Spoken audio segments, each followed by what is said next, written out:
শাপলার শাহাদাতের এই মিছিল আগামীর বাংলাদেশের জন্য যে মুক্তির পথরেখা তৈরি করে দিয়েছে, ইনশাআল্লাহ এর পথে চলে ঐক্যবদ্ধ বাংলাদেশ বাংলাদেশকে রক্ষা করবে, বাংলাদেশের মুসলিম জাতিসত্তার ঐতিহ্যকে রক্ষা করবে, বাংলাদেশের স্বাধীনতাকেও রক্ষা করবে ইনশাআল্লাহ।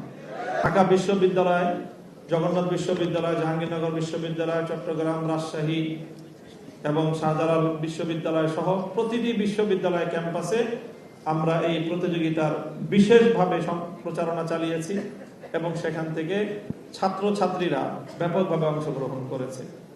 আমরা এটাকে নিছক কোনো একটি গোষ্ঠীর মধ্যে শাপলার চেতনাকে, শাপলার অংশগ্রহণকে সীমাবদ্ধ রাখতে চাই না। অনেকে মনে করে শাপলার শাহাদাতের ঘটনা এটা শুধুমাত্র মনে হয় মাদ্রাসার ছাত্র এবং শিক্ষকদের।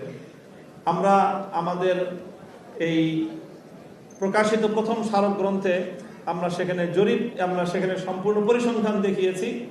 এই প্রতিযোগিতার মাধ্যমে শাপলার এই চেতনাকে, শাপলার এই ইতিহাসকে বাংলাদেশের প্রতিটি অন্তত শিক্ষাঙ্গনে যেন আমরা সম্প্রসারণ করতে পারি। যে সেখানে সবচেয়ে বেশি শাহাদাত বরণকারী হলো কৃষক এবং শ্রমিক শ্রেণী, তারপরে হলো মাদ্রাসার আলেম ওলামা ছাত্র সব মিলিয়ে। এখানে বুয়েটের ছাত্র থেকে নিয়ে শুরু করে ট্রাক ড্রাইভার পর্যন্ত, স্কুলের ছাত্র থেকে নিয়ে শুরু করে মাদ্রাসার ছাত্র পর্যন্ত সমাজের প্রতিটি শ্রেণী এবং পেশার মানুষ এই শাপলার শাহাদাতের মিছিলে শরীক আছে। সুতরাং বলা যায় বাংলাদেশের ইতিহাসের একটি গণ আন্দোলন এবং গণসম্পৃক্ত যেই একটি চেতনা, সেটাই হলো শাপলার চেতনা।